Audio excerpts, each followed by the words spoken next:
the next person I'm going to bring up, and I love this guy. Listen, just a little background. I went to the Philadelphia Spectrum every month back in the day. What we would do is my mom and I would get there early. We'd meet the wrestlers. They would go down the tunnel and we'd see them come in their cars. And then as soon as the doors open, we'd run in, and we always had first or second row seats. We'd go to the box office and be like, can you get us these again? And they weren't like seats today where they're like $2 billion. Right. It was all about getting there and just asking for it and putting in the work. And every month we would get in, and we had a little program around here called Prism Wrestling. It was a local cable company. It was like an HBO, but for us. And right after that, we would see ourselves. It was very cool. So I went there every month, and it was the best time of my life. And you know who I saw more than anybody? This next guy. So I feel bad trashing this. Jork. Oh, okay. S.D.Jones. S.D.Jones.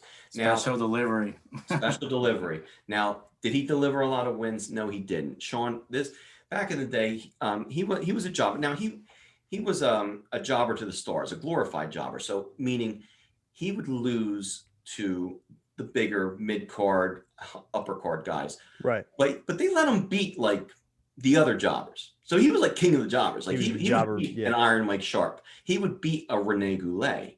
And not all the time, but interesting fact, he had the second most wrestling matches in the 80s than any wrestler. So this guy's a worker, man. And I don't like shitting on jobbers because a lot of these guys are the best workers around. They have them so that guys like the Ultimate Warrior, they put them in there and they teach them, and they'll go back to Vince and be like, this guy can't work or can or can't. And it's job security, man. It's job security. Yes. Jobber security. You have got a good gig. So I don't want to shit on him, but he 2 figures. He gets 2.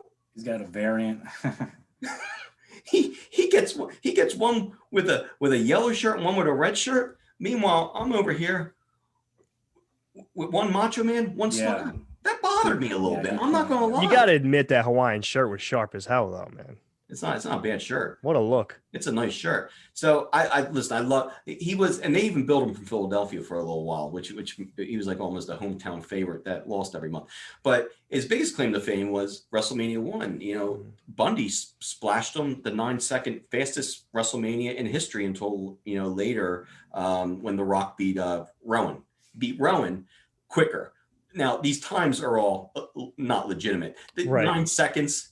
The match, I believe, was like 17 to 20 seconds or so, but they called it 9. That's what they do in wrestling. So his biggest claim to fame was getting splashed in 9 seconds and losing in WrestleMania 1. Well, Andre wasn't like 7'5".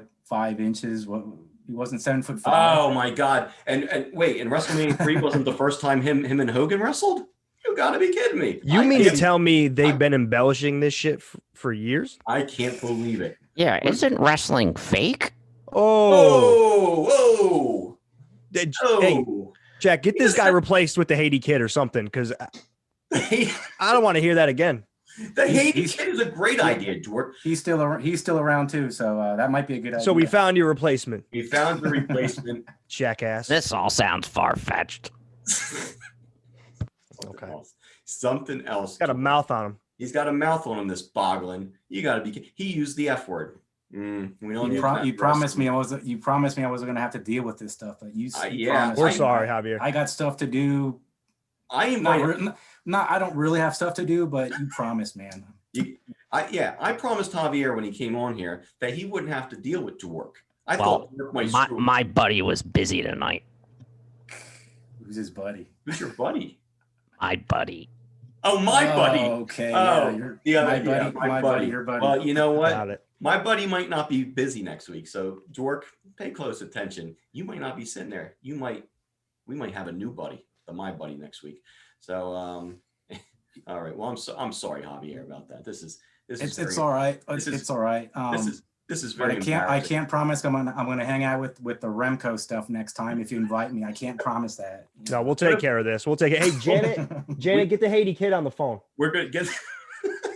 We're gonna take care of this, Javier. You shouldn't have to put up with. Yeah, you got the Haiti Kid on speed dial. She's getting a hold of him now.